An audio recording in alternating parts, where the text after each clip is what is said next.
Chapter 3. Magic Moments. Moving out of Mum and Dad's house was like being given the keys to a new world. I decided that I should be more independent. I could afford to buy a flat, and when I found the right place, I took the plunge. It was more a case of doing what I thought I should than what I really wanted. I was very comfortable at home. I enjoyed having my family around. Some of my mates were in their own place, though, and it seemed like the right thing to do. It was. Well, I thought it was. I quickly found that instead of gaining freedom, I had a lot more time on my hands. I could do whatever I wanted. I just wasn't sure what that was. At first, I did what I knew best and went back to Mum and Dad's house, ate there and hung out with my sisters. After a few weeks, I actually moved back there for a few days because I was so lonely. Mum didn't say anything. She knew what was going on and that I needed to get it out of my system. I drove back to the flat in Woodford Green and decided to get my mates round. I was bored. I didn't really know why. Suddenly, the restrictions which had governed my whole life didn't exist. No more where you're going and what you're doing. I was a bit lost without Dad's third degree every time I opened the door to go out. A lot of my mates lived close by. Sam, who we called Tell, Billy Jenkins, Alan, Alex, Finney, Banger, Mike, and HK, Sam. Good lads. Most of them went to a rival school, but we got together when we were about 15 and bonded. I phoned them and would get them round to watch the football on a Sunday. It was the natural thing to do. There was no one else there. I wanted company, and the lads were up for watching the game. It didn't seem so bad then. We would have a laugh and muck around, and for the first time in my life I was doing the things that most people my age were doing. I was having a life outside of my job, outside of football. In the evening, we'd pop down the pub and have a couple of drinks. The place was heaving with people squeezing the last out of their weekend. If there was no midweek game, I would be off on Monday. Now and again I would feel like my weekend was still in full flow, so we would go to a club and have a few more beers, talk to some girls and stay out late. I never did it directly before a game. I was up for it, but I wasn't stupid. It was always Saturday after a game, or Sunday, or maybe early in the week. I think most young players go through it. I wouldn't say it's good for you, but it's necessary. It's not until you realise you're not training as well as you should be that the effect kicks in. You just can't train to the same level if your body is tired and still trying to get rid of the booze from the night before. I don't mind admitting it. I realised that it wasn't the best idea for my career, but for me it was something I'd never had experience of. My childhood and youth were not the same as most people's. Some go out with their mates when they're 15. They hang around a shopping centre or the local park and get a can of beer from somewhere and experiment with drinking. There were a couple of occasions when I did that towards the end of my school days, but they were very rare. Mum and Dad were strict. They always wanted to know where I was going and why, and point out that I had training. I didn't need the constant reminder. Some of my mates were going down the route of taking their social life seriously, but I was already on the road to becoming a footballer, and there was nothing I wanted more than that. That's partly why it was such a liberating feeling to get my own place. No one to stop me going out or having my mates around me whenever I wanted. The lads could do whatever they pleased. As a footballer, I couldn't.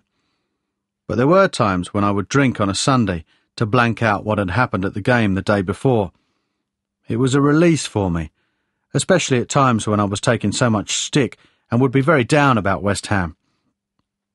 When the lads came round and had a drink, I would be at ease again. We'd talk about everything and anything other than the game, and I relaxed, de-stressed.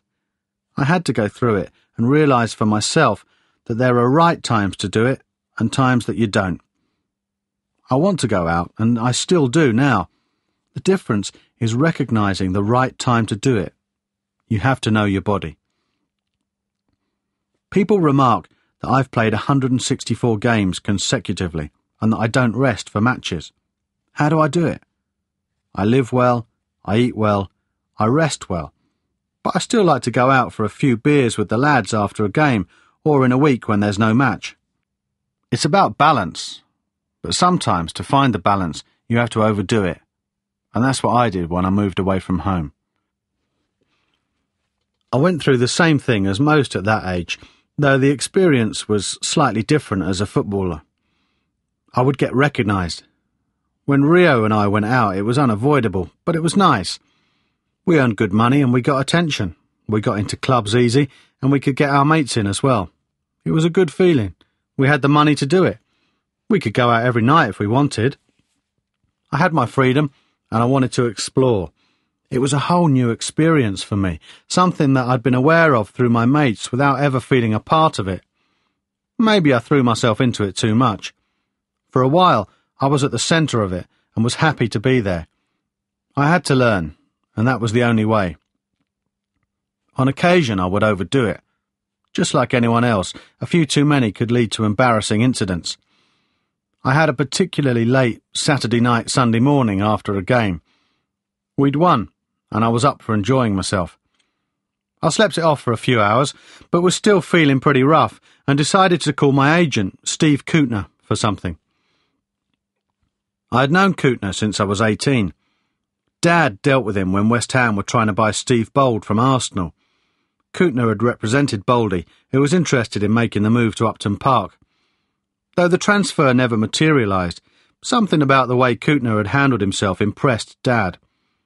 I didn't have an agent at the time and was looking to appoint one, so Dad and I met Kootner at the Swallow Hotel near Chadwell Heath. The three of us talked, and I began to understand the importance of having a really good agent to look after you. Kootner made a lot of sense. He wasn't pushy or flash. His company is very small, and he specialises in dealing with his clients' every need. I see young players now signing up to agencies which have 200 other guys on the books because they think that's impressive.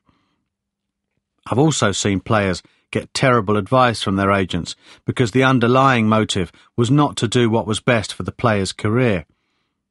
With Kootner, I don't just have the best agent in the business, I also have a very good and loyal friend. There's no conflict of interest either, because we became mates after we had a business arrangement. Some players employ a friend as their agent, and this, I think, is asking for trouble. I would hate to feel I was getting bad advice from a mate, never mind a mate who also happens to be handling my business and career. I have disagreements with Kootner, and he with me, but I can be absolutely sure that the end result is what is best for me without either of us feeling compromised. I know where I stand with Coots, though, and so does he, side by side. Some people find him a little odd when they first meet him. He is very individual, can dress embarrassingly, is quite eccentric, and is often disarmingly blunt. However, I felt that I could trust him, and that was the most important thing for me. At the time in question, he had a routine of playing tennis with George Graham every Sunday morning. George was manager of Spurs, and at this particular time, I was playing well and Spurs were interested enough in me to have started talking to West Ham about a transfer fee. George had just upped his offer for me to over £5 million. I dialed Kootner's mobile number and started to recount the events of the night before.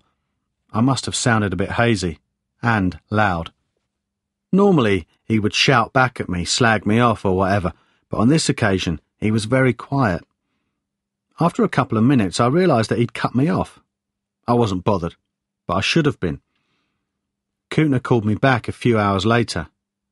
"You sobered up yet?" he asked. "Yeah, why?" "When you called me this morning, George Graham was sitting in my car and you were on speakerphone. It didn't make for good listening to a manager who has just bid over £5 million for you." Ah, shit. Did he know it was me? Thankfully, I realised it was you and cut you off. George was all right. He just said, "Stevie, who the hell was that?" But I told him it was one of my music industry mates who'd obviously been on the lash. I came off the phone feeling sick and a bit stupid. It was one of those things. but it wasn't one of the things I wanted to be happening on a regular basis. To be a successful footballer means being in the right place at the right time. I hadn't even arrived yet. Kootner didn't give me a lecture. He didn't have to. I knew from his tone of voice he wasn't impressed. He still loves telling the story, and I've even heard him tell it to George. Thankfully, George regrets not getting me for £5 million, but the whole episode reminds me of the thin line between success and failure. Sometimes you have to learn the hard way. Being a footballer means you have to live your life by a different rule book to most other people. There are things you can and can't do because of the demands of the job, and others which you need to be aware of because of the rules of celebrity.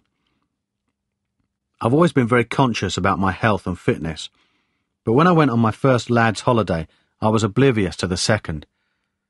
I went to Ayia Napa in Cyprus with Jamie when I was 17, and our group was pretty sensible, though I had to assure Mum that Stan Collymore wasn't with us.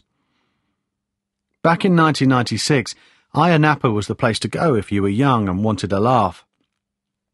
I wasn't disappointed, and went back 5 years on the trot. When I went with Jamie, I was completely unknown.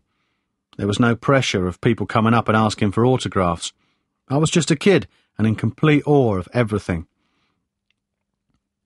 In the following years, Tell, Billy and I went there together. Then it was just Rio and I, but we weren't big hitters at the time. I'd played under-21s, and we had both made our West Ham debuts by then, but we were still well below the radar in terms of being hassled. We certainly weren't the target of any tabloids, just two young lads enjoying our holiday the same as anyone else. Rio, Tell and Billy returned the year after and had a good week, but I was shocked a few days after I got home when a girl I'd met there sold a story to a newspaper. It was embarrassing. I was 19 and had gone on holiday, and I'd done what every lad my age was doing, but it's not the kind of thing you want your mum and dad to be reading over Sunday breakfast. It jolted me, but I was naive, and Ayia Napa was the place to go and the place I knew best. I should have gone somewhere else, because it had very much become the destination of choice for young footballers. I'm not sure if the Premier League had started running package tours, but you saw so many faces on the beach and in the main square, it certainly felt like it. Inevitably, anywhere the cream of England's young football talent go to let their hair down will also be infested by the dregs of the scandal sheets. Lads having a laugh, having a few beers in a venue where the girls are doing the same. In retrospect, it was the ultimate honey trap, and therefore only a matter of time before there would be a sting. For our next visit, in 2000, I was on my toes a little, and at the beginning of the week I was nervous when we were in bars and when people came up to our group because they recognised us. But of course, I became more comfortable and more relaxed after a couple of drinks and joined in the holiday spirit. I was out one night with a couple of mates and another lad who was someone we'd met as part of another group of friends. We met some girls and worked our way from a bar to a club and then back to one of our hotel rooms. We were mucking around, having a laugh, getting carried away on the booze and the freedom of being on holiday. Clothes were discarded, and we were fooling around. I didn't think much of it, and in that kind of situation, I think most people just go with the flow. Then I realised that the guy who we knew less well had produced a camcorder and was doing a running commentary of jokes. Well, it seemed funny at the time. Though we were all tired and hung over the next day, by the time we got out in the sun, we were winding each other up about the night before. There was no fear of any consequences, no worries, because we hadn't done anything wrong. We flew home a couple of days later, having enjoyed ourselves, and I went to the Punch and Judy pub in Covent Garden the following Saturday to meet with Tell and a couple of the lads for some lunch. We'd just finished eating when Dad called me.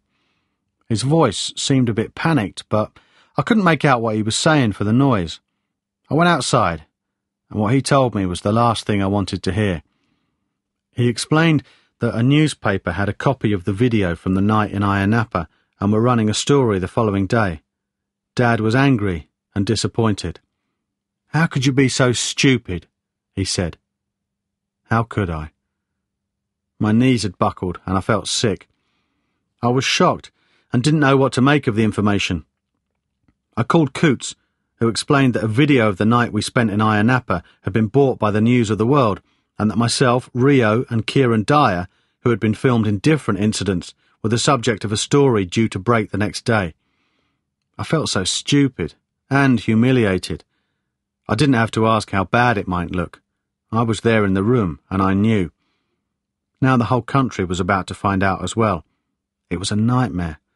I tried to prepare myself for the shame of putting myself and my family in such an awful position. When the paper dropped next morning, it was actually worse than I'd expected. Not only had they described everything in detail, with pictures as well, but they'd also taken a moral stance, claiming that we had been disrespecting and degrading women. That was absolute rubbish. No one had done anything they didn't want to. I hadn't done anything illegal. I was a single young lad who was the victim of someone else's greed for money and the public's appetite for salacious scandal. It was all very predictable. Any story about footballers and their behaviour had to contain a negative and sinister slant. It was too much to expect even-handed treatment, though I found their tone a bit rich for a newspaper with their weekly content. Unfortunately, I was in no position to throw stones. The rest of the press jumped on the bandwagon, and for a week everyone had their say about me, about footballers, and about the disintegration of polite society. It all seemed wildly over the top to me, but I had no voice to defend myself because I was there on tape and therefore open to accusation. It was all very tacky, and I've never felt so humiliated in all my life. I felt sick from the embarrassment and experienced gut-wrenching, stomach-churning nausea for days. Dad was right. How could I have been so stupid? I didn't want to be tagged as an irresponsible young reprobate. It wasn't me. I wanted to be a decent person and for people to regard me as a young player with a good reputation and a bright future. I wasn't brought up to be the person who had been vilified in newsprint. I'd made an error of judgment in a situation where I should have been more aware of the possible consequences. I was disappointed with myself and have never felt so low. Facing Mum was the worst. The whole thing was the most mortifying combination of events I think any son could present to his mother. She wasn't angry, just very hurt. "You've let us down, Frank, but more than anything, you've let yourself down," she said. "This isn't you. It's not the way you behave, and it's things like this that send the career of a young footballer into the gutter and down the drain." I was motionless. There were tears running down my face, and even though there were a million things racing around my head, I couldn't bring myself to speak. I knew she was right. She felt the brunt of the shame. I'd let her down badly. Her and my sisters, my nan and granddad. I know from football that some of the best lessons are those you glean from mistakes, and now I had to do the same in my life. I should never have put myself in such a compromising situation, and, in retrospect, I should never even have been in Ayia Napa. Needless to say, I haven't returned. It was my first real taste of the damage the papers can do and how ruthless they can be. I'm pleased now that I can talk about it as being such a long time ago without the possibility of anything similar being thrown at me. My bad experience with the press didn't end there, however. Worse, it raised its ugly head again around one of the most infamous days in modern history, 11th of September, 2001. Reports of the terrorist atrocities that were taking place in New York began to filter through just as we were preparing to start training that morning.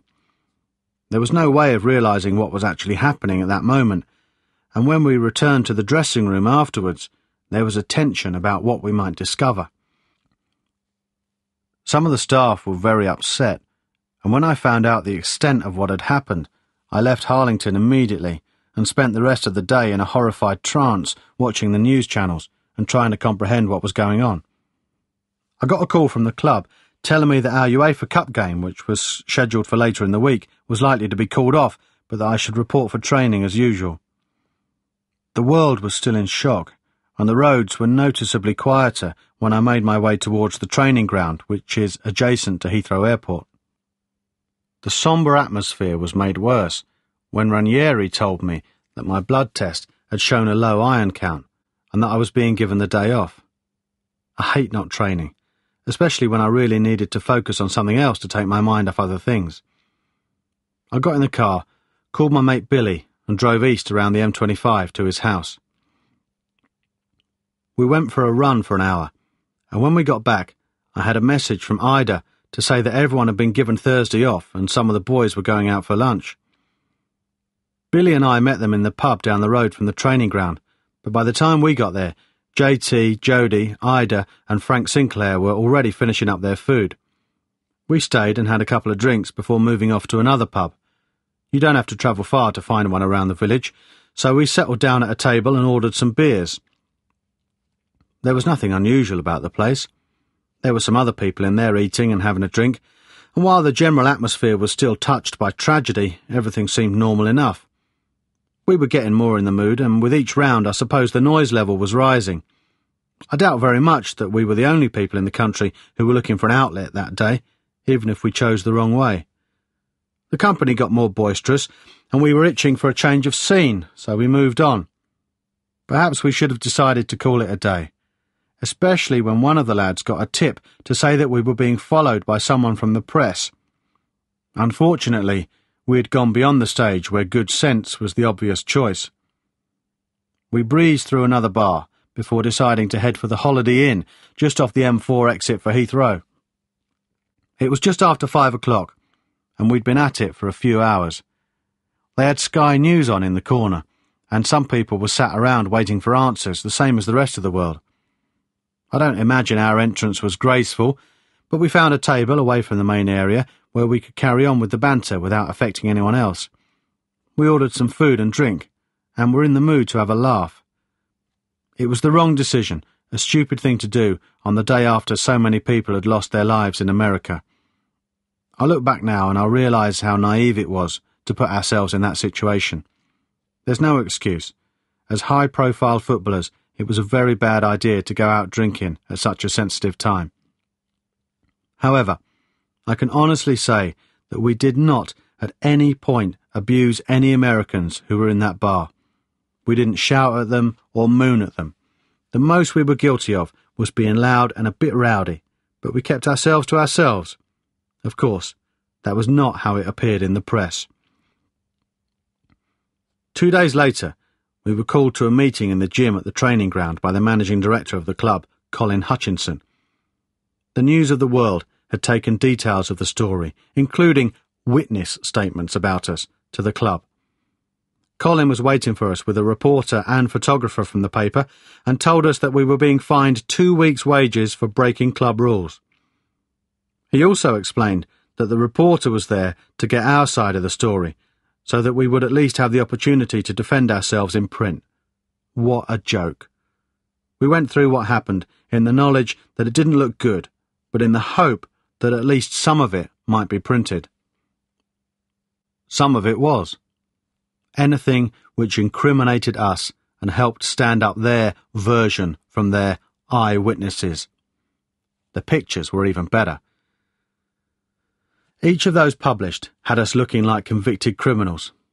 I'd been whacked in the eye at training earlier in the week, and the bruise had coloured just nicely to make me look particularly guilty. The story was followed up by the inevitable wave of condemnation about footballers and the shame and disgrace of it all. I knew, because no one felt more shame than I did. To compound my misery, I received a call from Sven-Göran Eriksson a few days later to tell me that I would not be considered for the upcoming England squad for the World Cup qualifying matches. He explained that the FA had instructed him that I was not to be picked, but that he would speak to me again after all the furore had blown over. I was angry and upset that I'd allowed myself to get into the position where my reputation had been damaged, and now my career was suffering as well. I was very down, but made a promise to myself that I would come back better and stronger for the experience. The world had painted a very negative picture of me, and I was determined to show what I was really like. Kootner has always been around to remind me when I've needed reminding. When he tells me something, it's what he thinks. No bullshit, no flam. It's for my benefit and the good of my career. Over the years, I've learned to know what's best for me, whether it's to do with football or life, but I've been greatly helped by the people around me. When I go out now, I know instinctively if it's right. Part of the reason I play so many games is knowing when and how much to do it. Some players drink to excess, and I've seen the results of that along my career. Others won't touch a drop and not eat food they're not supposed to. I eat well, but I'm not obsessive about food. I still eat what I want without being overly fussy. Finding the balance is the crucial thing. That takes time, and I was still learning where to draw the line back then.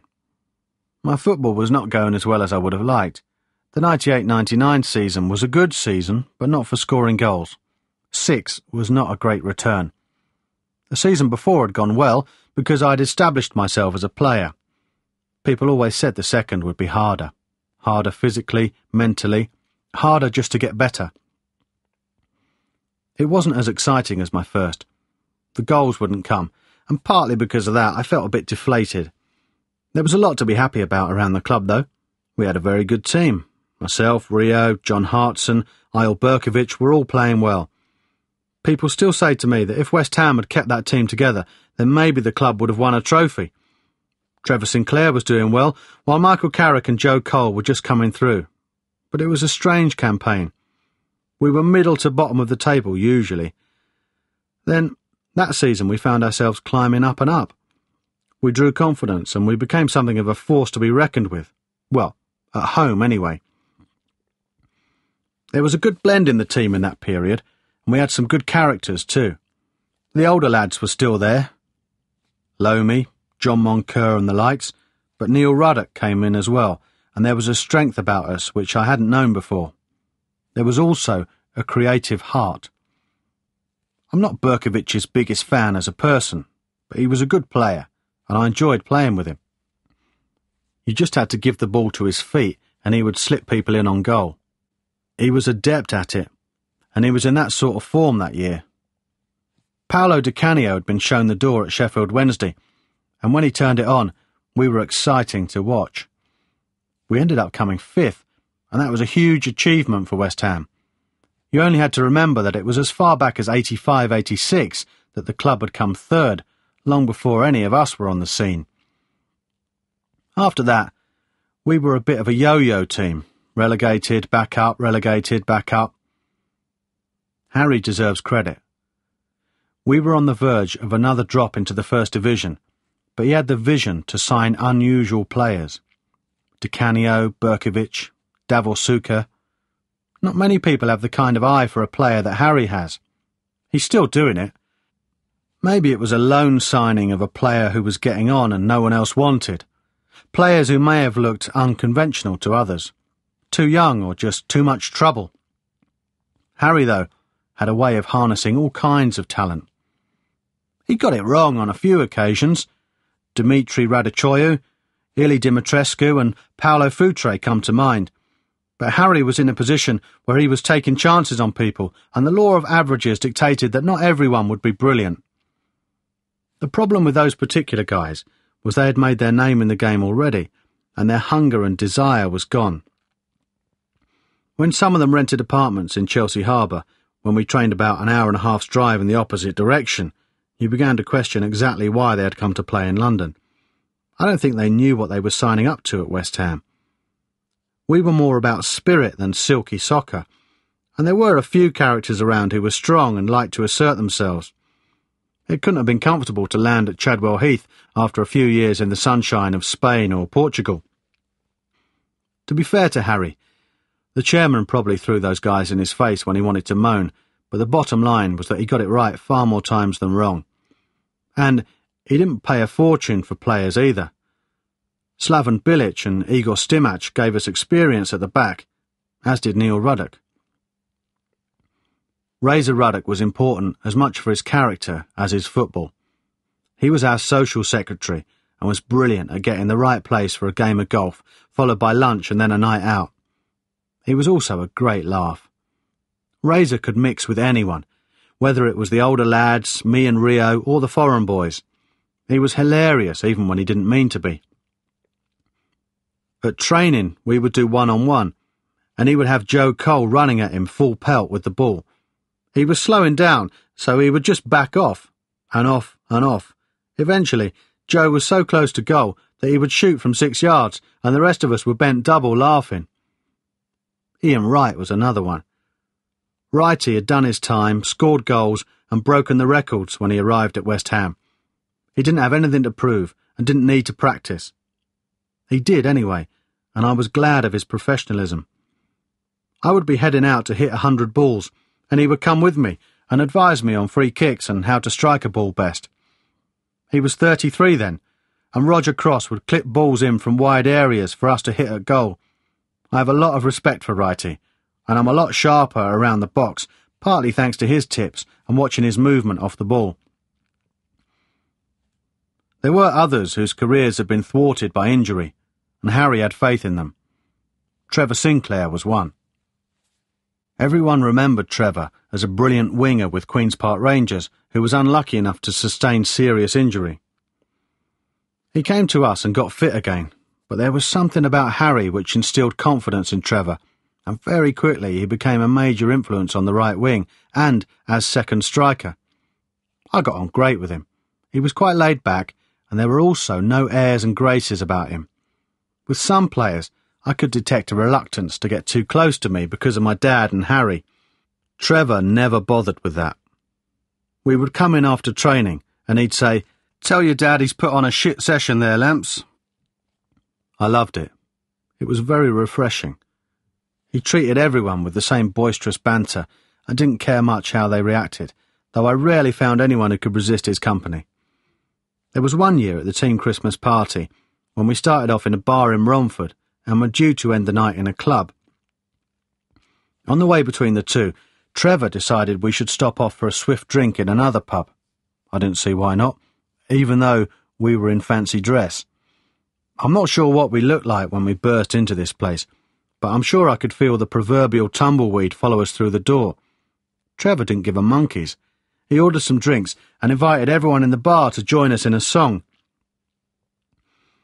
After 20 minutes, the whole place was in great voice, being led by West Ham's right winger, who was decked from head to foot in neon pink 70s gear, the likes of which Huggy Bear from Starsky and Hutch would have been proud. We crashed out of there, pissing ourselves with laughter. But that was Trevor, infectious and fun to be with. We needed people like that at West Ham to galvanise the team spirit. Harry knew that, and he delivered. He also brought stars. Paolo Di Canio was probably the biggest in terms of impact of all his West Ham signees, and Upton Park was a place which any Premiership team would have worried about visiting that season. The difference was, we had never played without suffering before. We always seemed to be struggling with players, some of whom may not have quite been up to standard. The quality was quite good enough, and there were a lot of battlers in midfield. Guys like Martin Allen and Paul Butler. Good players who were not always easy on the eye. Ian Bishop could get on the ball, but the team was suffering, and so did he. The fans were impatient and wanted a more direct style of play, which Bish didn't subscribe to. Lomas came in, I did, Berkovic and Sinclair. Lomi would hold, I would get up and down, while Berkovic would link it together. There was a confidence about the team and the pattern we established. We could play. We were actually quite upset that we didn't do enough to qualify for UEFA Cup automatically, and we went to the Intertoto instead. I'd proved a lot of people wrong in my first season, and in the second season I put myself under a lot of pressure to do better. The team had improved, but I found things quite difficult. It had been easy to see the difference the year before. I had looked and felt comfortable on the ball. Maybe it wasn't as discernible. The leap was not as obvious, and from the outside I wondered if it looked as bad as it felt. There had been a freedom about running forward the season before, which had seen me score goals. My legs were light, and at times I just knew I was going to get on the end of something. It was different now. I felt heavier. Some of the joy had gone. It was harder to defend, and that year I realised that I couldn't always just run forward at will. I needed to be more disciplined about choosing when. It was the first time I'd been conscious of the need to curb that part of my game for the good of the team, of getting results instead of glory.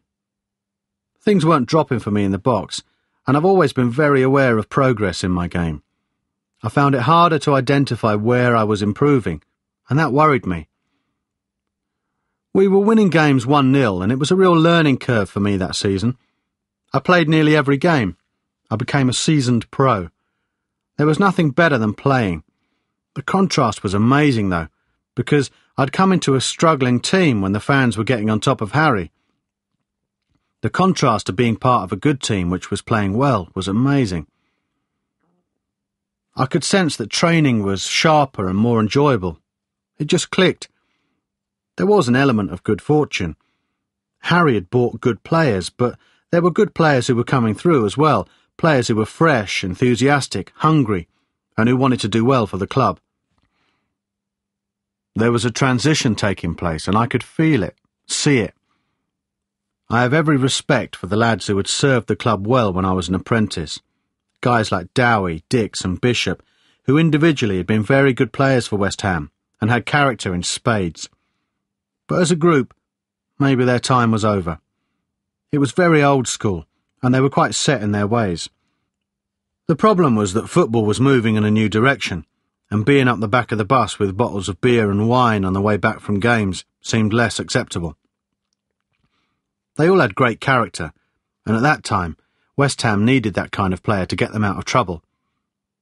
But it had had its day in terms of improving the club, and there was a natural evolvement to the newer team with younger players. Harry and Dad realised that if they gave the younger lads more responsibility, then they wouldn't have to rely on the more experienced ones as much. There were a few clever buys as well. Igor Stimac was one. He was an intelligent man, and I got on with him very well. He would pick me up for training, and we would talk a lot about his experience as a player. Igor was a tough character as well, who had seen and done a few things in his time. I knew right away I could learn from him. He had 50 caps for Croatia, and had played in his home country and in Spain, as well as with Derby County. He was clever and could get on with anyone. He had the unusual knack of being able to sit with the older boys and hold a conversation on anything at the back of the coach, even have a drink of wine with them, and then mix just as easily with the younger generation. He even came for a drink with me and my mates once in the local bar. We might be mucking around playing pool and stuff, but he would look very comfortable sitting there with a cup of coffee, chatting away. Even though we were only 19 or 20 and he was 10 years older, he was able to bridge the age gap with ease and style. Igor only stayed at West Ham for a couple of years, but he was one of the new breed. Suka was another. Davor was very urbane. He too had been around a bit, including a spell at Real Madrid, and came to us from the much loftier climes of Highbury. He was soon made one of the lads. Monks gave him the East End tag of Dave Orr, and he loved it. He was a great player too, the ultimate goal scorer who had a deadly left foot. I took to him straight away. He was different, and, like Igor, I knew I could learn from him. Davor was very self-confident, assured. He had enjoyed a successful career and was wealthy before he signed for us. There were times when he chatted about how best to invest money, property, here and in Croatia. He favoured stocks and shares too, and none more infamous than a company called Magic Moments. Davor obviously knew the markets and had good advisers. John Moncur was not quite so well versed, and when he asked Davor for a tip, it was Magic Moments which was the best buy. Monks was impressed by the fact that Davor was sinking about 500 grand into these shares. Brilliant, he thought. I'll have some of that. Buoyed up by Davor's track record and expensive car, he went in for £20,000. West Ham were not the best payers, and so that was a substantial sum for Monks. It all went well for a couple of months. Each morning we would be getting changed for training, and John would ask how the Magic Moments were doing. Great, said Davor, up 2 pence, and so on. This exchange became as common as any other in the dressing room, until one day it wasn't great. In fact, it was very bad. The price had gone through the floor, and the stock was worth less than what they had paid for it. Magic Moments, said Monks. "Fucking tragic moments, more like." "I'm sorry, Monks," Davor replied. "Fuck me, Davor. It's all right for you, but I can't feed my kids because of them shares." It wasn't Davor's fault, and he had lost a lot more money. He never complained, though, unlike Monks, who would go on about tragic moments every other day for months while the rest of us laughed. The banter was great, mainly due to the cast of unlikely characters whom Harry had introduced to the place. Di Canio was another, though there could never be another Paolo. He was very professional in his own particular way. I can't say that I agreed with everything he did. Everything had to be right for him, even if it was wrong for everyone else. For instance, it would annoy me when he would go back to Italy for 2 weeks' rehabilitation when he was injured. But there was no denying that he was doing for himself what he saw as being for the benefit of the team. There were times when we would be training at Chadwell Heath, usually when it was freezing cold and pissing down with rain, when I would wonder where Paolo was. He would often return on a Thursday with the news he was ready to play on Saturday. He looked after himself, but he was too selfish to be a great professional.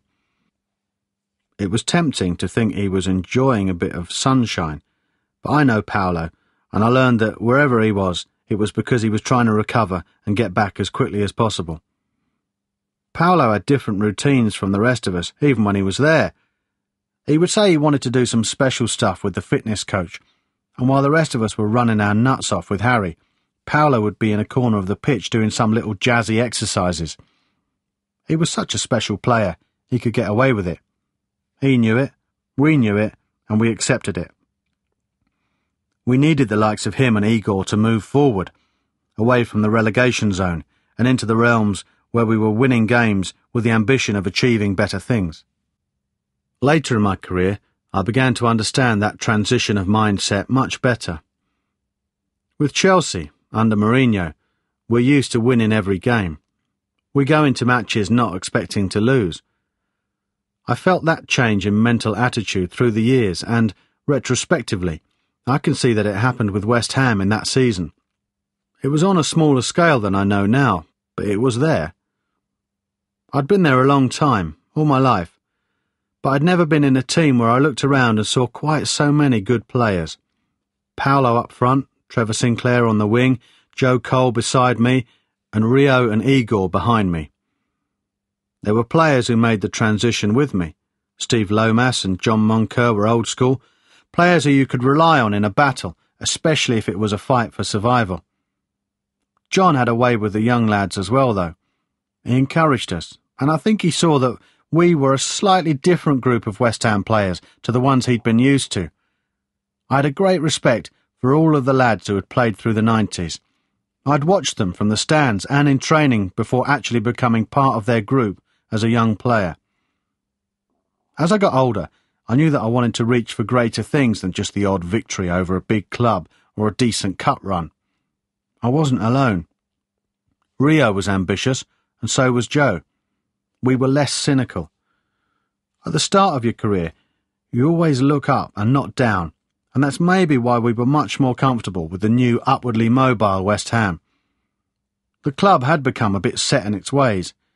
They started each season expecting to battle relegation. We were different. We had aspirations to do better, and, if we were honest, perhaps we already had an idea that ultimately that would mean leaving Upton Park. We would talk about it, and it's a natural progression for any young player who comes through at a club like West Ham. Loyalty in football has changed a lot since the 60s and 70s, when it was likely that you could spend your whole career at one club. Look at the case of Matt Letizia. He had his reasons, and he deserves credit for the fact that he spent his whole career at Southampton. It doesn't stop a lot of people from wondering why he didn't move to a bigger club and a bigger stage, one that his talent certainly deserved. Maybe even he asked himself that question now and again. I've always believed that the greatest strength in a person is to do everything possible to realise your full potential. Get as close to the top as you possibly can. That's one of the reasons why Rio and I are where we are now. It's not arrogance or conceit, more like an inner determination to succeed. I've seen and heard some foreign players declaring themselves to be the best in the game, league, even the world. Even when they say they're going to win a certain game, I cringe. Even if I believed it, I would never say it in public. Foreign players are quite comfortable with it, which is something we do not admit in our own culture. It's not English to pronounce or appoint yourself to a lofty position. In England, we always look on that kind of behaviour as arrogance. Nonetheless, I think we're intrigued by it. When Muhammad Ali sung his own praises, I think we all looked at him with a grudging admiration as well as affection. He did it with a smile, not a sneer. In general, though, we tend to frown on that kind of behaviour from one of our own. I suppose Chris Eubank in his pomp is another boxing analogy. I think there's a breed of English player now who's in between the two extremes. The old way was to never build yourself up, keep your head down and work hard, then the new way has moved on. But it's not quite reached the excesses of some foreign players who build themselves up too much. I've learned that it's okay to be ambitious, and why shouldn't I say that I'm a good player, but I want to be an even better player? There is a time and a place, though. I can say that I want to be better and play in great teams and win trophies, but the problem I had then was how that would be interpreted. The minute I say that I'm an ambitious player and I want to go right to the top, that's interpreted as Frank Lampard wants to leave West Ham. Then you get in trouble, accused of being disloyal because you've been a fan all your life. You're not allowed to want to do better for yourself, better than you could if you stayed. My football education was still progressing with West Ham. There was a different buzz around the club after we came fifth, and though we missed out on direct entry to the UEFA Cup, the club took up the option of entering the Intertoto Cup and trying to qualify that way. This was my first taste of continental football. There was a certain irony about the fact we drew a team called FC Jokerit in the first round. Here we were embarking on West Ham's first European campaign in nearly 20 years, and we're off to Finland. It was brilliant. The Tuulo Stadium was basic and small, but that didn't matter to our fans. About 2,000 of them had decided that this was a major event, and I could barely believe my eyes when we went out to warm up. There they were with flags, banners, and plenty of air in their lungs, singing like it was the Champions League final. It was quite a sight, and it stirred a deep feeling of pride which still burned within me. Despite everything, West Ham was my club, and the people in the stadium were my people. To make it sweeter, I scored the equaliser from a free kick in a 1-1 draw, and we progressed to the next round, having beaten them 1-0 at home in the first leg. Even though the opposition were poor, and we were still effectively in pre-season, I picked up on the subtle difference of playing in Europe. It was more technical, more patient. At that level, it was hard to put your finger on, and in years to come, I would learn the hard way with Chelsea. The moment was sweet, nevertheless. Before the Premiership even started, we were playing the second round of Intertoto against the Dutch club, Heerenveen. At home first, I scored again, a goal which I regard as my best for West Ham. I still watch the mental replay. 25 yards out, boom, in off the upright. I ran to the fans. They were going mad. It was Europe. We were winning. I was scoring. Magic. They were better than Jokerit, but we had them beaten. The away match was another 1-0 victory, and though it may have only been a little step on the ladder of European football, for a club like West Ham, it felt like winning the lottery. The club needed the money. The players wanted the experience, and the fans wanted the trips. Everyone was happy. I banged in my third of the season on the opening day of the league campaign when we beat Spurs. Again, 1-0. It was a bit like the old Arsenal. We were consistent with results and recorded another 1-0 in the final of the Intertoto against French club Metz. Unfortunately, the result was in their favour, and it was at Upton Park. And I missed a penalty. It was the first one I missed at the top level. I was very upset, though not at the time. You have to blank it out and get on with it. The crowd didn't give me too much stick either. They were already looking forward to the second leg, and at least it was still alive. I walked towards the tunnel, reliving the penalty, and feeling miserable. It was a terrible result to suffer in a European tie. I was desperate to get into the UEFA Cup and taste the real competition. We'd played well in the other games and I was sure we would make it.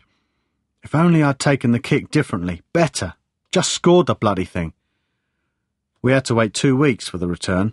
I don't know who was more impatient, the players or the fans. We were still unbeaten, having drawn away at Aston Villa and beaten Leicester at home. There was a confidence within the dressing room that we could go to France and get a result. The fans felt the same. At least, that was the feeling among those who left for Metz from Upton Park almost immediately after the Leicester game. They climbed onto buses in their hundreds, complete with packed lunches, dinners, and a few beers. Maybe it had been such a long time since West Ham were in Europe that our fans hadn't realised that there were new ways to get to the game. Aeroplanes, trains, and so on. Not the Hammers. They were traditionalists to the last. I didn't see all of it, but Nan told me that it was like an evacuation of the East End, convoys of coaches full of supporters heading for the ports. The team flew, thankfully, and I remember the build-up to that match having an extra edge to it. It was normal for us to stay in a hotel before away games. I can't say they were ever really top-notch, but I'm not complaining. They were good, and I was used to it. Just that, in Metz, it was a step up, even in accommodation. We arrived at a chateau outside of the city, and it had a really nice feel to it. The club recognised the potential of overcoming this hurdle and had pushed the boat out. We appreciated the effort. When you're used to being mid-table and fighting for another place up or down, some games merge into others. It's not that they weren't important, but there are some matches I played with West Ham that I simply can't remember. Metz isn't one of them. On the way to the stadium, there seemed to be waves of claret and blue flooding the streets of the city, singing, drinking, expecting. I thought we'd taken a lot of people to Finland and Holland, but this was on a different scale. By the time kick-off came round, the reinforcements had arrived as well, and there was a huge bank of West Ham fans in the ground. They were in good cheer, and so was I after I scored the opener. We went on to win 3-1. I took a moment to absorb the sight after the game. The lads had gone over to celebrate with the fans, and I was headed to join them. Everywhere there was unadulterated joy. Football provides many moments of pleasure as a player and fan. Sometimes they coincide, but rarely is the emotion of the stands replicated on the pitch. But it happened in Metz that night. We were all fans, delirious that we had shared a little bit of history for West Ham. I had atoned for my penalty miss. We were going to play in one of Europe's big competitions.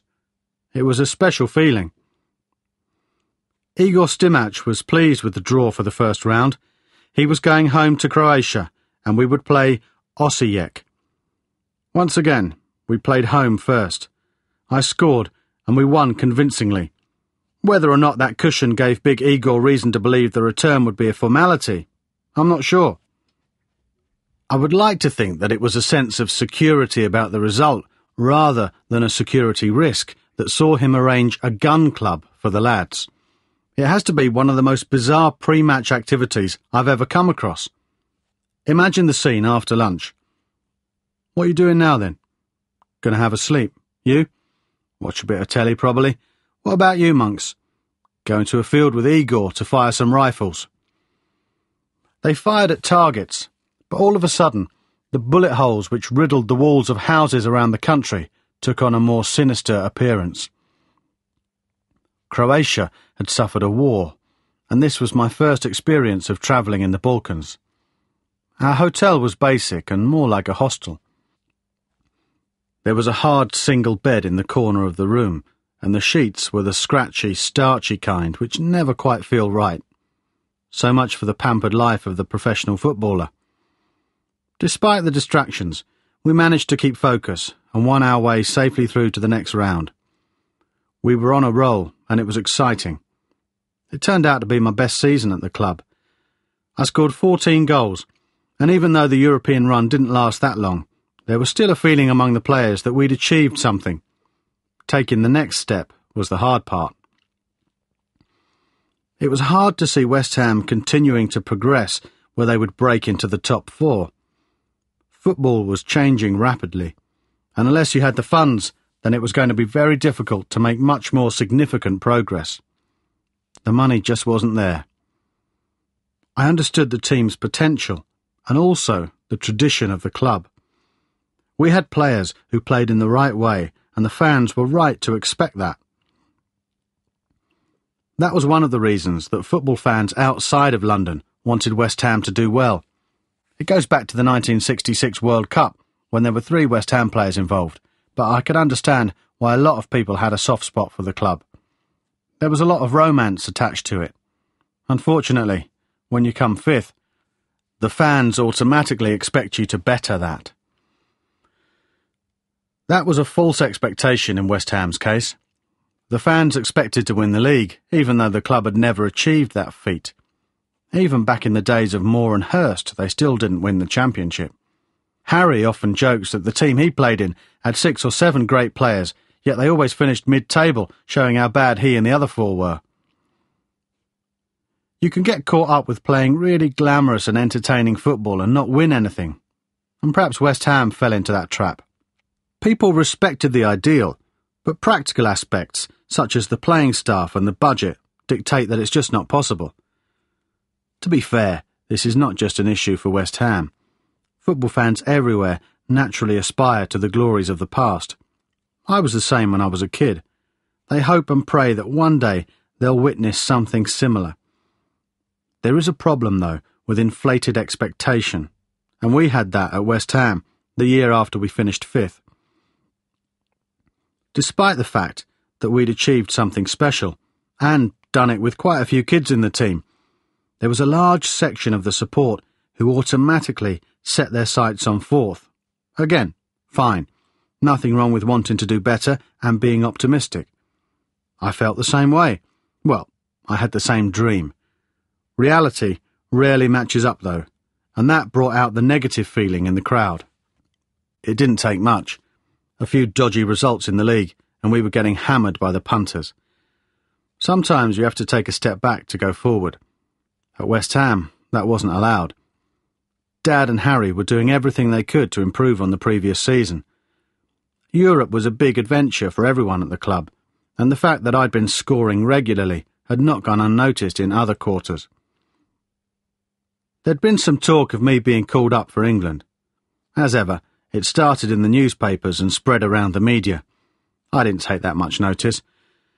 Jamie was the established mainstay of the midfield for England, and there were guys like Paul Scholes and Nicky Butt who'd already played for the national team. Kevin Keegan had been asked about me ahead of a friendly against Belgium, which was to be the warm-up match for the Euro 2000 playoff with Scotland. He'd been kind in public, but you never know where you stand with a manager until he actually picks you, and you can work with him firsthand. I wasn't a stranger to the international setup. Far from it. I'd played for the under-21s, though my first taste of what it was like to be involved with the senior team was under Terry Venables. They were preparing for Euro 96 and had gathered at their training base at Burnham Beeches. The idea was to give some younger lads experience of what it was like to live and train with the senior squad as they got ready for the most important games to be played in this country since the World Cup final 30 years previously. It certainly had an effect on me. I turned up at the hotel beside myself with nerves. Things had not gone as smoothly as the manager would have liked up to that point. High spirits on a night in Hong Kong during a pre-tournament trip, followed by high jinks on a plane on the way back, had left the press baying for blood. And that was before the tournament started. I can't say I noticed too much panic among the players. If anything, there was a tangible sense of unity. Terry Venables had answered the critics by closing ranks and refusing to slaughter any of those who were involved in the incidents. The siege mentality tactic is one I've since seen deployed a few times. It can be an effective tool, and even though I was a young lad coming into a group of men, I could sense a bond of solidarity which was going to be difficult to breach. Thankfully, Jamie was there and was very much one of the lads. As a result, I was accepted by them much more easily than I could have expected. That was quite difficult, given that I wandered around the place like a star-struck teenager. I was only 16, and Chadwell Heath wasn't quite populated with the same calibre of player. Every time I turned a corner in the hotel, there was Steve McManaman or Robbie Fowler. I'd met those lads before with Jamie, so I felt relatively comfortable in their company. It wasn't until I walked out onto the lawn in front of the hotel that I almost fell over. There was Gazza, playing table tennis with all the enthusiasm and venom that he played his football.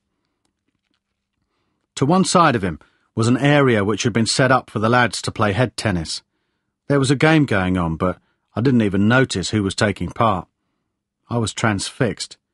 Actually, I was completely in awe, and I wasn't the only one. Hotel staff had parked themselves at a safe distance to observe the whirlwind at play. Gazza had that attraction. He would suck anyone within 100-yard radius towards him without trying. He was magnetic. Even a talented group of experienced professionals could not escape his gravitational pull. The likes of Alan Shearer and Tony Adams were stuck in his orbit the same as me. Those who saw him as a singular force on the pitch knew nothing about how much that extended to everything which happened beyond the kick of a football. It was remarkable. His presence was so powerful that he was noticed just as much when he wasn't around. Just knowing he was somewhere in the building generated a sense of wonder and curiosity. The first morning, the entire squad had gathered for breakfast in the team dining room. It was normal practice before the day's training regime, and we were kitted up in our tracksuits and trainers. The tournament was still a couple of weeks away, but the place was already buzzing with expectation. The talk was of what was happening that day, what might happen that month. Everyone was there, even the kit man and physios. Everyone, that is, except Gazza. I sat with Jamie and Robbie and ate my cereal. Terry Venables made a point of coming over to say hello as he went to the buffet. I was chuffed by the greeting, but I could sense a degree of distraction elsewhere in the room. Only later, after experiencing it at first hand, did I realise what was causing the discomfort. The Gazza veterans in the squad, and there were a few, knew that trouble was only moments away when the great man wasn't where he was supposed to be. Usually that could be funny, for some. Other times, not. Hence, the nervous tension as each minute passed and still no show. He eventually turned up and didn't let anyone down with his entrance. He was cloaked in his dressing gown, cradling half a watermelon under his arm. In between guzzling spoonfuls of the fruit, he christened all of the hotel staff serving breakfast with hilarious nicknames. I wasn't sure how to react. I'd never seen anything like it, but I found out that it was just the way he was. Gazza ruled the place, could do what he liked, and was a popular king. I had, of course, heard stories. Everyone had. In the dressing room or talking with older pros from other clubs. There was always somebody with a weird and wacky tale about Gazza. My only previous experience was from afar. I'd seen him play at Upton Park when I was a boy. He was just a teenage lad in a Newcastle United shirt, all wiry and unpredictable, but somehow he managed to run a man's game against West Ham. That was as close as I'd got to the Gazza phenomenon in the past. Now, here I was, staring it in the face. He was mad as a lorry, no doubt about it, but any excess in his behaviour always had the edge taken off it by the fact that it's impossible not to love Gazza. Everyone did, and with good reason. He had a heart to match his larger-than-life personality, along with a mischievous and very infectious sense of fun. There were pranks galore which led to laughs and apprehension. "Where's Gazza?" was a common question, he being all the more conspicuous by his absence. As the new lad, I expected to become a victim, and I didn't have to wait long. I was sound asleep in my room when the phone rang. "Hello?" bellowed the voice on the line. I dinna suppose you can tell me what's on Channel 4 at 3:15, can you, Frankie lad?" Semi-conscious, I scrambled around for the light switch and a newspaper. I found the TV listings and told Gazza that there was a documentary on the changing climate of the Antarctic. "Really?" he said enthusiastically. "Thanks for that." I put the phone down and closed my eyes as it dawned on me that I'd been had. I wondered how much stick I would take at breakfast. Bring it on. I was one of the lads now that Gazza had done me in cold. Unfortunately, it wasn't over yet. By morning, I was still sleeping when a loud knock on the door had me jumping out of bed. It was him, in his robe again. He didn't say a word, well, not to me anyway. He just brushed past me, counting to himself. 81, 82, 83, and so on. I realised he was measuring his paces, the way a referee moves back a defensive wall at a free kick. "Gazza," I said, "what are you doing?" 89, 90, 91. He'd already circled my room and was heading for the door when he turned round and raised a finger to his lips, motioning me not to speak, like it might break his concentration or his stride. I watched him leave, still counting as he made his way down the corridor. It was an experience, all right. Slightly surreal, but invaluable. The rest of the time wasn't all cleaning boots and moving kit either. I got to train with the squad up until the opening game against Switzerland before I returned to my more ordinary life, one with no Gazza.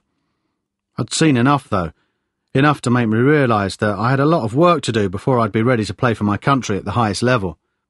I was grateful for the insight. I felt comfortable in the environment and enjoyed it immensely. It gave me an appetite for making that step up. In the interim, I served a 3-year apprenticeship with the under-21 team and was made captain by Peter Taylor at the age of 19. It was useful preparation for the senior side because tactically and technically the levels are quite similar. But in every other respect, physical, mental, awareness, competitiveness, for example, the difference is as night from day. I scored regularly for the under-21s and found Taylor a very able coach and likeable man. He was a progressive thinker, unlike his successor Howard Wilkinson, whose old-school approach and attitude I couldn't see working with the younger players. But with every game I played, I was focusing more and more on breaking into the senior side. I had an idea of what I needed to do, but I had to wait. 3 more years, to be precise. The landscape of international football in England changed dramatically during that time. Venables had taken the team to the verge of the final at Euro 96 and was then told he no longer had a job. Glenn Hoddle was appointed his successor and managed through France 98 before Keegan took over. My form had been good from the beginning of the 1999-2000 season. The goals were flowing as well, 5 in my first 12 games, but it was still a surprise when I got the call-up to the full England squad in October. We were playing Belgium in a warm-up for the Euro 2000 playoff against Scotland at Sunderland's Stadium of Light. One of the first calls I got after the squad was announced was from Jamie. He had been selected as well, though, unlike mine, there was no surprise that his name was included. Jamie was excited at the prospect of playing together. It was something we had joked about as kids, though back then we had envisaged it being with a club, not our country. As we got older, maybe we dared to mention it now and again. Then, when I was training with the full squad before Euro 96, a couple of other lads joked that one day I would join Jamie in the team. I laughed it off as banter. In my head, though, I had dreamt of the scenario. It's every boy's dream to play for his country, but to share that with your cousin, who's one of your best mates, that was a fantasy. Jamie was there when I joined up with the rest of the squad. His presence made the whole thing easier for me, just as it had 3 years before. Once we got out on the training pitch, I felt less awkward and self-conscious. Football is a natural leveller, and rarely have I come across a player in an England squad who looked out of his depth. Jamie was in great form, in and out of training, and I relaxed. I began to realise what it might have felt like for Gary and Phil Neville to be brothers. brothers in family and family in football. Jamie and I were cousins and very much a football family.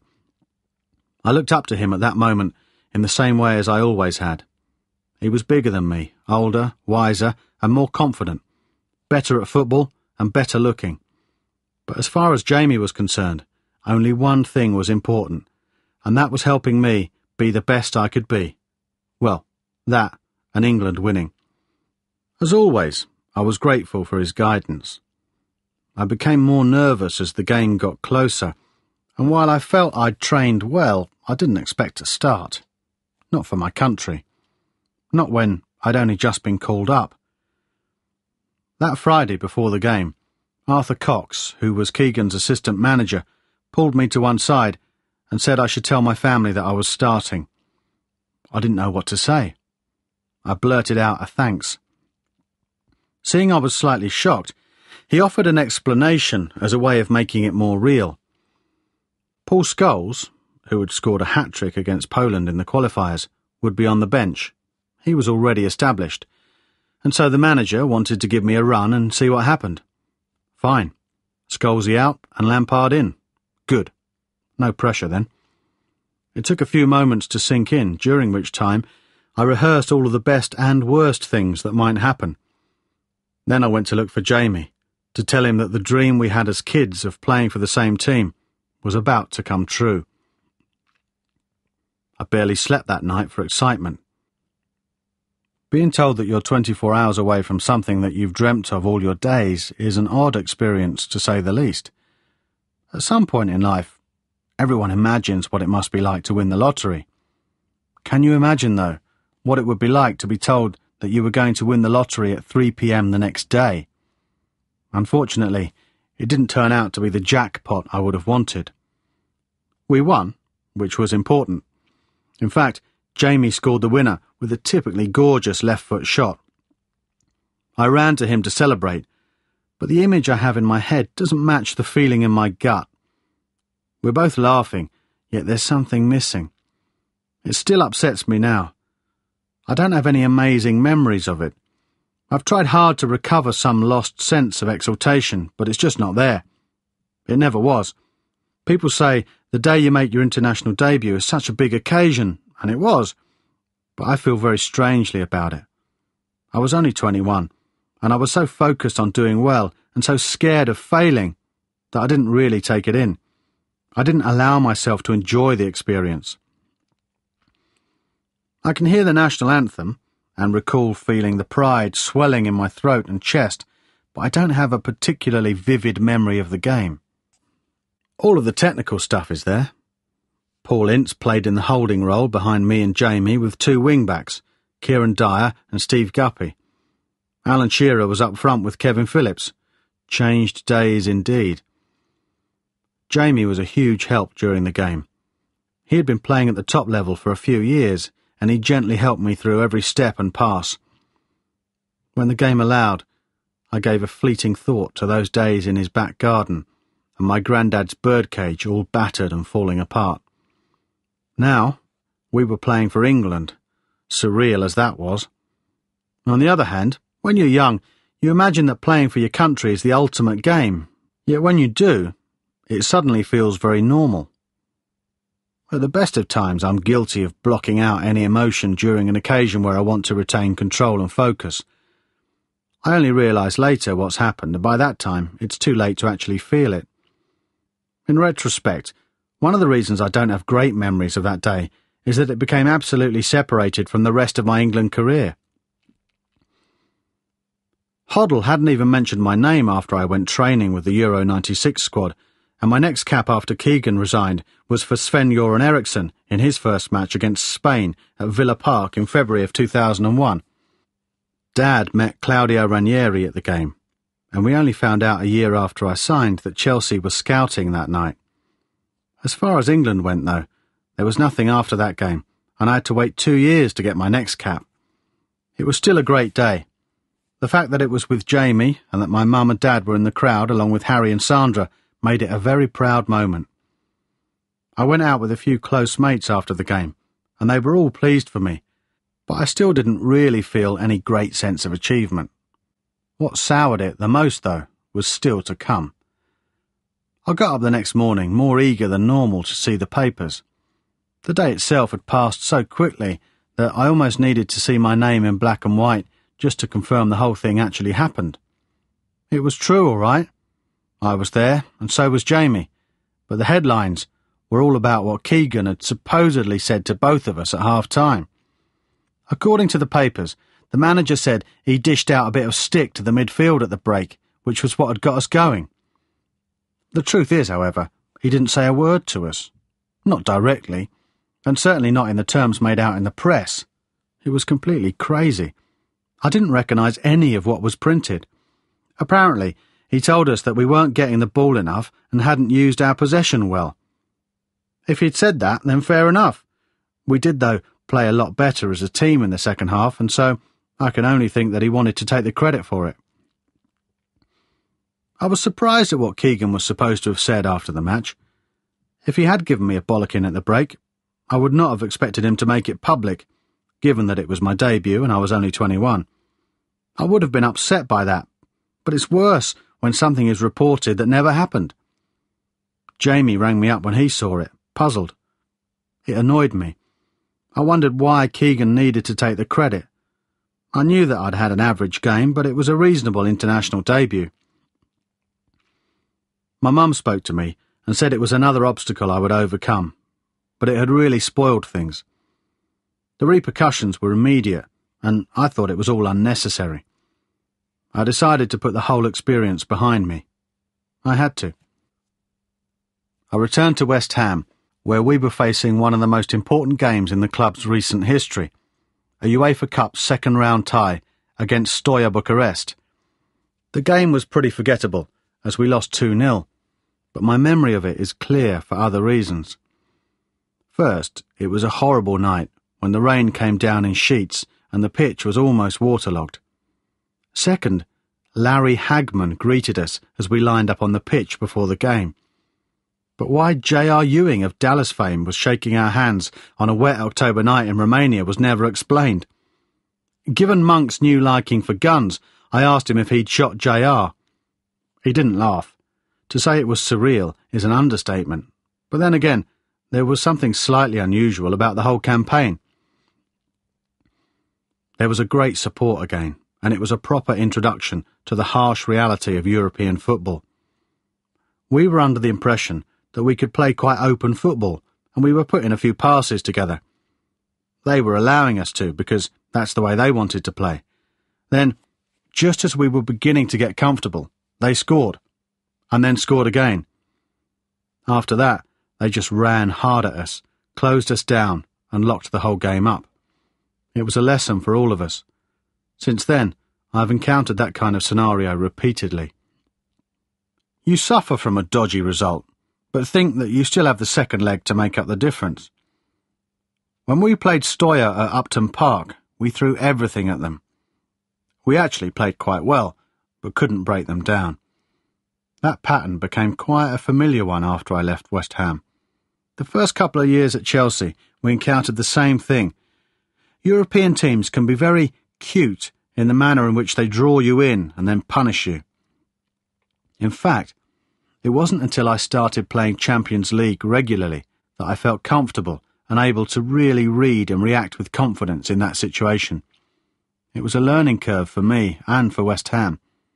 The days of playing in continental competition with an English style of play, the old school of getting right into them, are over, and you have to be smarter than that.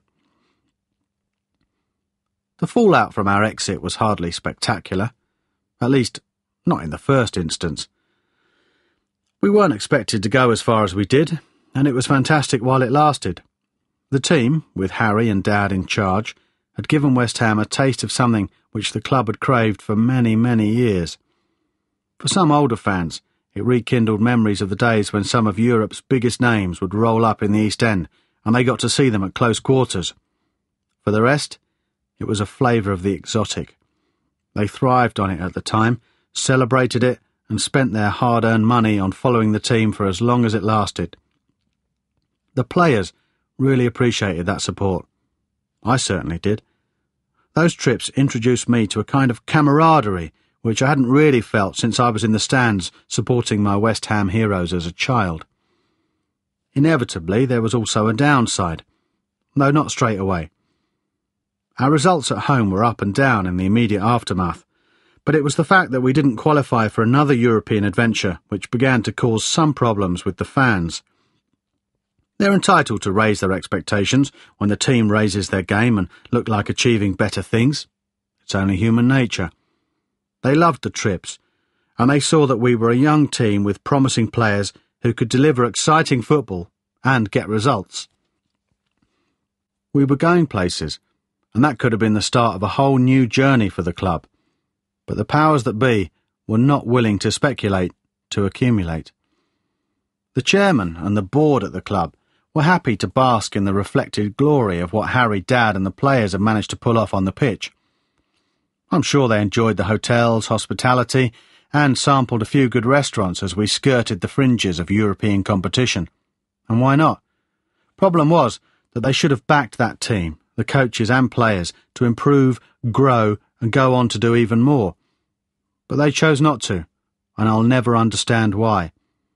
The club had not spent heavily in the transfer market. The best players who'd come in had come through the youth system or been signed for next to nothing. West Ham had reached a crossroads, and they had to choose which direction they wanted the club to move in.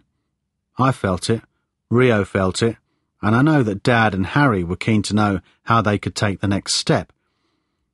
Rio and I spoke about it and wondered if we would be able to continue to develop our game there. There were other young players like Joe, Michael and Jermaine coming through, while some of the older lads were either just past their peak or ready to move on. Di Canio did continue for a couple of seasons before moving to Charlton, but for guys like him, a signal from the club was not as important. It was the ones who had grown up with the club who needed to know what plans there were for the future. The core already existed. Loyalty and enthusiasm were already in harness, and what was needed was some strong leadership, a willingness to invest in the present so that the club might build on the solid foundation. All we got was silence. By the time we reached the end of that season, the enthusiasm and drive which had followed on from the league position the previous season and the subsequent venture into European football had all but evaporated. We limped out of the campaign with a painful home defeat by Middlesbrough. I could sense the breakup of the team then. Players often speak of the spirit within a team which bonds it together. I've known that spirit to come in different volumes. It rises and falls in line with results, circumstance and atmosphere, but the spirit is only as strong as the vessel which holds it. At West Ham, it was fragile for a lot of reasons. Harry's knack for signing players was defined by his ability to spot, recruit and then blend all sorts of varied nationalities and talents into a functioning unit. Some of the constituent parts were not ones which would naturally mix. For instance, Berkovic is a good footballer whose passing is very valuable when he's on form. At the same time, he wouldn't win any medals for bravery. Guys like Lomi and John Moncur were the flip side of that coin. Men's men, who would fight with every breath for you, but in Lomi's case, lacked the finesse on the ball which can mark you out as a player at the top level. There were other opposites in the dressing room, but the common denominator was Harry. He had the character and personality to embrace everyone and turn them into a cohesive team. When so much is dependent on one person to hold things together, the fabric may not need to be torn too much before it starts to come undone. That's what happened at West Ham when Leeds United opened their bid to sign Rio. As ever, it started with a story here and there in the papers. The club denied that there was anything in it. The year before, I'd signed a new contract and was absolutely assured that Rio would not be sold. Nevertheless, it was a story which did not and would not go away. At one point, there seemed to be a rebuttal from someone every time the prospect of Rio moving was mentioned. I tried to remove myself from the front line. People knew that Rio and I were good mates, so all I ever got were questions I couldn't always answer. Was he going? Did he want to leave? How would I feel if he did? Like everyone else, I listened to the TV and radio and read the newspapers, but with every assurance that Rio would not be sold, I felt more angry, more annoyed. I knew that there had been meetings. Whatever they told me or the fans publicly, I was aware of exactly what was going on. I knew he was leaving. I wonder now if people like Terence Brown and Paul Aldridge, who was managing director, thought that I believed what they were telling me. I knew I was being bullshitted when they said Rio was staying. They obviously realised that selling Rio was not the right message to send to either the fans or other players at the club. Even though he was still only 21, every man and his dog who had an idea about football could see what a player he was already, never mind how good he would become. To sell Rio was worse than flogging the family silver. It was tearing part of the soul from West Ham United. Whatever the reason, and in the end, there were 18 million of them, that decision had been taken. It would not have been my choice, but then Rio was one of my best mates, apart from his obvious value to the team. I knew I would lose out twice when he left. I don't dispute that a part of Rio wanted to go, to discover a new challenge away from London. We'd talked about it many times, and neither of us could see ourselves as old pros looking back over a lifetime career at Upton Park. But that didn't matter. The timing did, and the manner in which the whole situation was handled. I understand that people in football lie, some more than others, and in some situations people feel that they have to lie. What I object to is the fact that I was being lied to right up until 5 minutes before the deal went through, lied to my face. I couldn't believe that they thought I should be treated that way, that I was so gullible. If the people at the club had been more truthful with me, then I might at least have been more sympathetic to their way of thinking. As it was, someone decided that it would be lies, lies, and more lies. They clearly suspected that I would react badly if I knew the truth. They were right. On the 18th of November 2000, we travelled to Elland Road to play Leeds United in the Premiership. We won 1-0 thanks to a goal by Nigel Winterburn. Rio played, and so did I. It was the last time we lined up together for West Ham. 8 days later, Rio became the most expensive defender in world football when he signed for Leeds United for £18 million. Strange that, given that the papers had been saying it would happen for weeks, that Terence Brown had met with Rio's agent, that a fee had been agreed, but all along I was told the same thing. He's not going.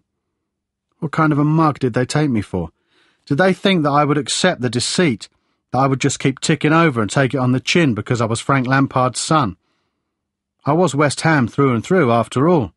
I was Frank Jr. I would make a fuss and stay anyway. I was used to it. I thought about the time I missed out on Young Player of the Year.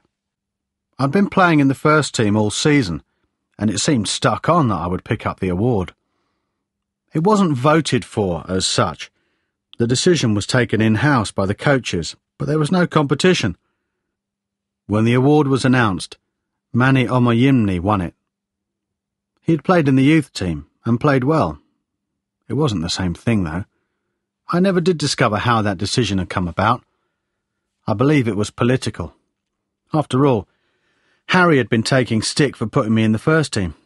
Perhaps that was seen as enough reward. No point in giving me an accolade to confirm how well I'd done into the bargain. Different year, same scenario. Give it to Manny. Frank won't mind. I didn't mind it going to Manny because he was my mate, but I also cared about the reasons why I'd been excluded from the reckoning. It was assumed I wouldn't complain to anyone about it. Well, that was true. It hurt, though. I wanted to win the award. It meant a lot to me because I was a West Ham fan.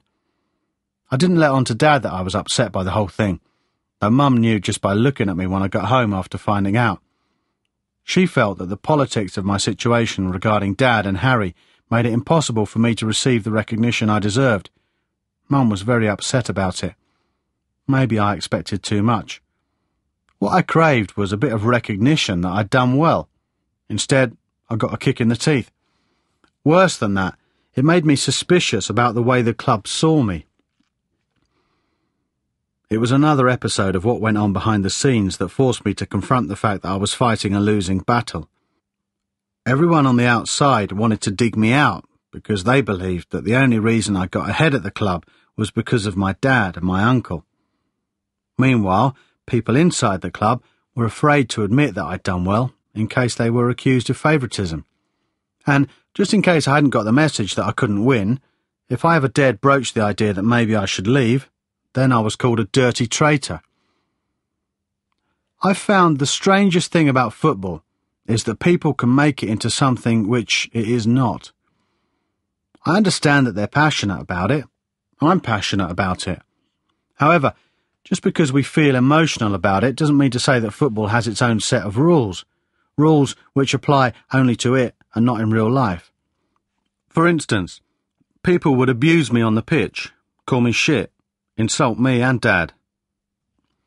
When it comes to making decisions about my life, though, they expect me to remain loyal to West Ham, to stick with the club because I supported them as a boy and ignore all of the other stuff, as they do. There's a big difference, though. The people who go to games and spend time shouting at me, the coaches, or any other member of the team, go home afterwards to their wife and family and forget about what's happened at the game. They return to real life. Football for them is a pastime, albeit a consuming one. I don't think they ever stop to wonder how their actions during those 90 minutes might affect the people they're having a go at. There wasn't a single time that I left Upton Park after being slagged off or jeered by some of the supporters that I didn't take their anger home with me. People say that you have to be pretty thick-skinned to be a footballer. I'm actually quite sensitive. That's how I am. I'm not ashamed of it, and it's part of what makes me the person I am. It doesn't mean I feel angry about the treatment I got all of the time. I didn't mope around wishing I could answer my critics.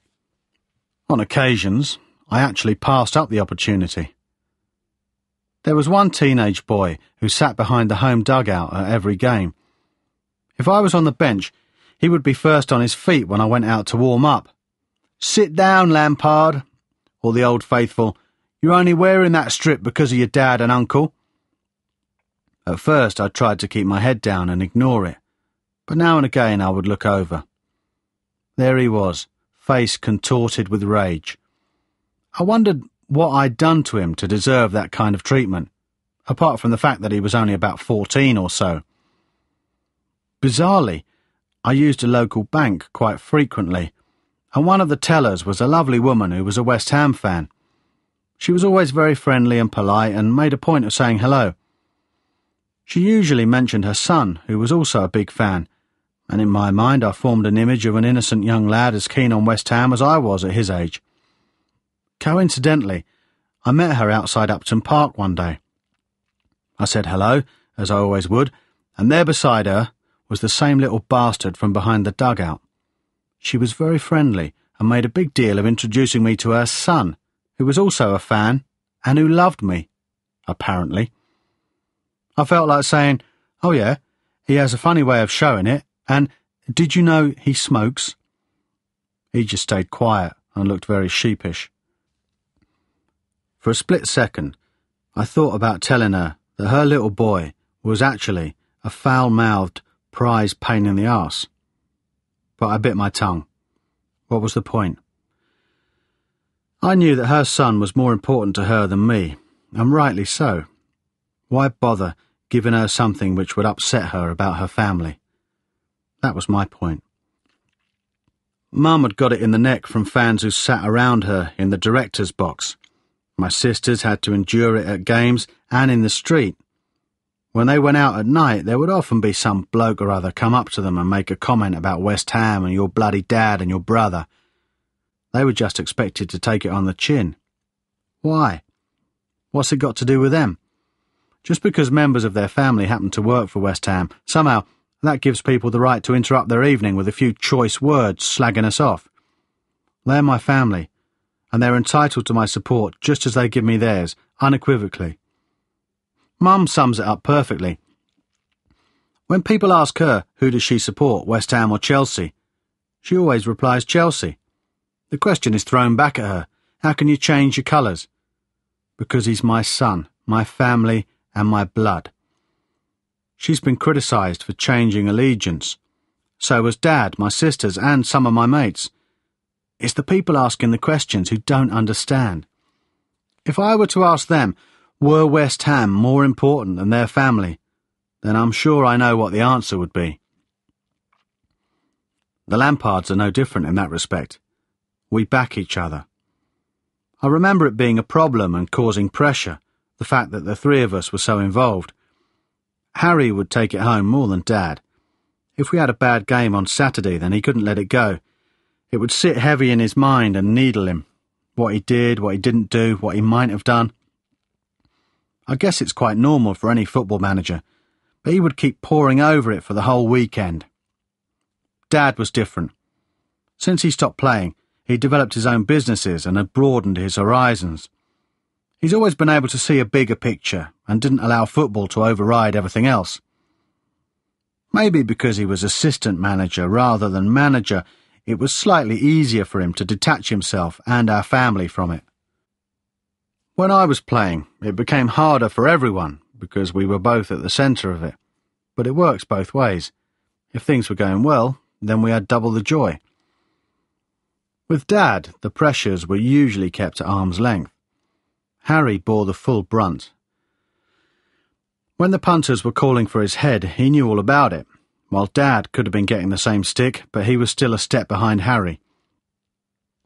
Dad took a conscious decision not to involve Mum, me, or my sisters as much as possible. I know he did that for our benefit, and it was very unselfish of him. There were a lot of times when I wished nothing more than to disappear after a game which had gone badly, and then found myself walking into a discussion from hell in the living room just because Dad was home. Generally, though, he would try to keep work out of the house as much as he could. He recognised that I was under a different pressure from him, and the last thing I needed was to share the burden he was carrying with my uncle. All those years he had devoted to teaching, guiding, encouraging and pushing me to become a professional had paid off. I was in a position then where the only person who could really make me succeed was me. Dad didn't want me to suffer from his problems as well. I had enough on my plate with getting in the team and trying to make myself a better player. I didn't need to know that there had been a board meeting or that the transfer budget had been frozen. That's not to say I didn't want to know. I found out stuff here and there from other people, and when it was relevant, Dad would tell me what he thought I should know. He was a good judge of what was important and what was not, and he filtered the information on that basis.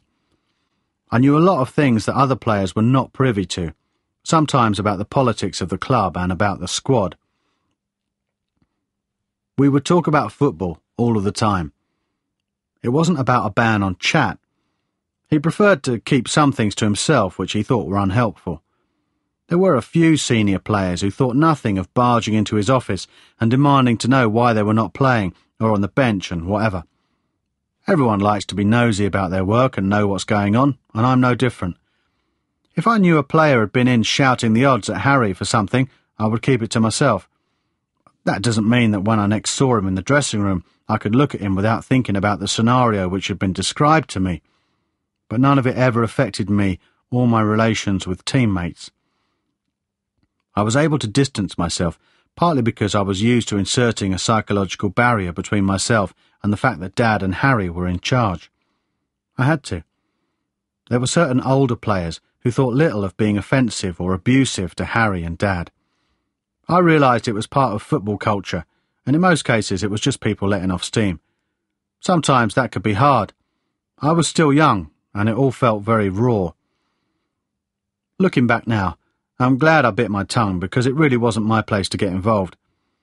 I would have the hump with it because I would take it as a personal affront to my family. I felt that way about a lot of things I experienced, but there are times when I force myself to look at situations from a wider context. If a player isn't in the team and he believes he should be, he has the right to ask for an explanation. The irony for me was that I remembered how I felt on those occasions when I was pacing up and down outside of Harry's office, because I was afraid to go in and confront him about exactly the same situation. Some things got Dad so worked up that he couldn't help himself. Di Canio stormed into Harry's office one day, demanding that he be allowed to leave for Chelsea. Gianluca Vialli had expressed an interest in signing him, and Paolo, being the way he was, couldn't help himself. I got the whole picture, and knowing Paolo, it sounded bang on. There had been raised voices and much flapping of arms, all of them Paolo's. Fair enough, I thought, except I then had to listen to him bleating on about how West Ham are his second skin, and how if you cut him he would bleed claret and blue. I was annoyed, partly because that was actually true of me and my upbringing, but I never played that card. I'm more relaxed about it now, because as you get older, it's easier to recognise when a player is being cute, and let's face it, there's a lot of bollocks talked in football anyway. It was a strange position. I took all of it in. I stored a lot of it away, some of which became useful, and some which still rankles. In general, it was a time of learning. I learned some of the most harsh and useful lessons, which I realised I had to confront and move on from. I carried a lot of responsibility during my time at West Ham. I signed for the club with great expectations and left it with an awful lot of baggage. Much of the weight was not of my making. I understand precisely the unique pressure and antagonism associated with a father-son, manager-player relationship. I've seen this situation elsewhere. Brian and Nigel Clough, Steve and Alex Bruce, and only those who've been involved can know its intensity. It's catch-22. Is a dad supposed to ignore his son, even though he's the best option, just in case he's accused of nepotism? Or should he do what's best for the team, and therefore himself as a manager, regardless? It seems that nothing divides people like family, which is not the way it should be. Nor is it how I was brought up. I grew up in an area which was full of West Ham fans, where the motto in life was, always look after your family. I saw it in the harshest way possible. I was a part of the West Ham family. Literally. My nan, my dad and mum, my uncle and my sisters. But I didn't get looked after. I didn't receive any backing. That's a complete contradiction of the local ethic. When I go back there now, people still blame me for leaving. I'm accused of being disloyal. Where was their loyalty to me? Or my dad? Or Harry? Harry and Dad dug West Ham out of the mire when they were in real danger of being relegated and losing further ground. Then, with the help of players like Paul Kitson, John Hartson and the likes, they managed to push the club further up the Premiership than they've ever been. They introduced a new kind of player to the club, which provided the fans with the brand of exciting, entertaining football that they craved. On top of all that, they nurtured young talent, encouraged it, and then gave players a platform on which to develop and help make West Ham a real force to be reckoned with.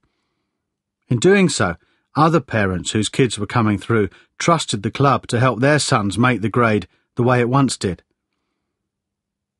Under Harry and Dad, West Ham could once again lay claim to being the academy of football. How were they repaid for their efforts, for the years of hard work making the club credible? Harry was sacked one day and Dad the next. I was shown no loyalty as a player by the fans who booed me. Considering what Dad and Harry had achieved, my family was not shown any loyalty by the board when they were sacked. It was Mum who took the phone call. I was in our house when she came into the room and told me that Harry had been fired. She was very calm. I was surprised by her reaction and by the news. Harry and the chairman had been having rows ever since Rio was sold 6 months before. It was nothing new. He was desperate to take the club forward and wanted to reshape the squad. Instead of money, he got excuses. The club were in debt. The stadium needed to be modernised. Maybe we should have seen it coming, but when your entire life has revolved around one entity, it's impossible to see things from the outside. West Ham were that influence for us. I never really envisaged a life outside of them, whatever my grievances. Mum called Sandra straight away to make sure she was okay. Sandra was upset, but she was worried about Harry. I asked how Dad sounded on the phone and was told he was fine. He's a strong character, but for him there was also a sense of inevitability about the situation. Only Harry had actually been sacked, and in typical West Ham style they'd left him and the other coaches hanging on, wondering what would happen to them. It was never an issue for Dad. He was loyal, and if he wasn't asked to leave, he would tell them he was going. I never saw him that upset about it. He got angry, but more from his inherent sense of pride that he'd somehow failed than anything else. He was also upset for Harry. More than anyone, he knew what Harry had gone through in the job. He'd seen everything that was hidden to the rest of the world, behind the boardroom door and in the manager's office after everyone else had gone. Harry was much more intense about the whole thing, while Dad was more laid back. He was disappointed by the way it had ended, but there was an element of relief for him as well. People say that all managers know with certainty that one day they'll get the sack. Maybe they prefer not to think about it too much, and who can blame them? I called Harry to see how he was. "I'm all right, Frank," he said in his usual gruff voice. "How are you?" A typically robust answer. "I'm sorry, Harry." "Sorry for what, son? There's no need for sorry. What's done is done. I'm fine. I will be fine. You wait and see." Even then I found the conversation difficult. Family ties had always got in the way of football conversations, and here it felt like the reverse was happening. He appreciated my sympathy. He was my uncle, and I wanted to look up to him the same as I always had. He wanted that too. I could tell he was hurt, but he didn't want to admit how much. "Look after yourself," I said, as the conversation drew to a natural end. "Thanks, son, but you look after yourself. All right, Frank?" I knew what he was saying, and he was right. I knew it, and so did Dad. Very quickly, Dad concerned himself with my future. It was his natural instinct. He accepted what had happened to him, and he wanted to protect me from the fallout in whatever way he could. My gut feeling was simple. Get out. Get out as quickly as possible. This wasn't even about football anymore. This was family. Had I had a brilliant relationship with the fans, then maybe it would have been different. Had Rio stayed, maybe so would I. Had they not lied to me about that, then who knows. Nevertheless, I was intrigued when I was called to meet the chairman, Terence Brown, a week after Dad and Harry had left. I'd undergone a hernia operation and was out of the team. My last game had been a home defeat by Leeds at the end of April. A week earlier, I'd scored at Newcastle with 10 minutes to go when we were 2 down. It was a penalty. I met Koutner and asked him what he thought. "Let's just go and listen," he said. "It'll be interesting, if nothing else." We walked into Brown's office, and he greeted me with as much warmth as he could muster. There was a certain amount of trepidation as well, and I wondered what he thought I might say. He was nervous, but he pretty much got straight to the point. The club wanted me to stay. I was surprised. It wasn't the impression they'd given me. Brown said that he understood that it had been a tough time. I looked at him as he spoke. I heard the words, but the whole thing seemed slightly unreal. Did he understand? Really? Did he know what it was like to be barracked by thousands of people when you're trying your best to do well for them? Did he have any idea how much I'd tried to ignore the abuse in the hope that I could win over my own people? Could he comprehend the hurt, embarrassment, and disappointment West Ham had caused my family over the way they had treated my dad and uncle? I didn't think so.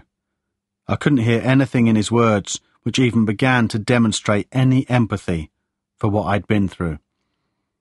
And yet, he had the nerve to sit there and tell me that the club wanted me to sign a new contract and help build a brave new future. I looked into his eyes. I suppose I was hoping to see some trace of emotion, even a little bit of acknowledgement of what I was feeling. Nothing. Not even a hint of sorry. I tried to rationalise what was going on. Did they really want me to stay to play in the team, or was there something else going on? After all, if I signed a new deal, then my price in the market would automatically increase. From what I'd heard, they were already telling interested clubs that I would cost £14 million. Apart from that, I was due to be paid loyalty bonuses on my contract if they chose to sell me. Money I lost if I formally requested a move. Was the plan to push me into asking for a transfer so they could recoup even more money? It seemed likely, but I wasn't for biting. Brown could sense that he was not getting through to me. I gave them my time, my attention, my loyalty. In return, I felt they were trying to cash in on me.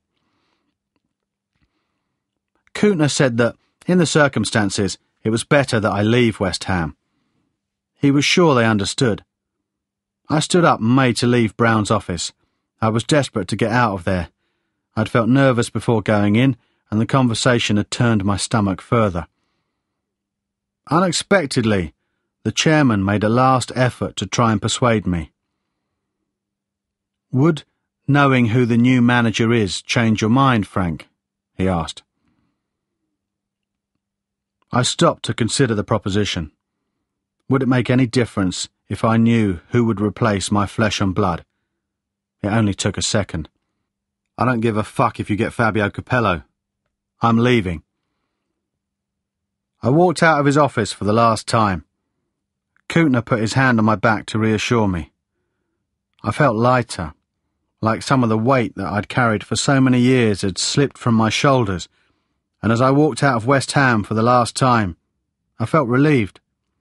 It was over. Finally over. I didn't leave West Ham only because of what they did to my dad.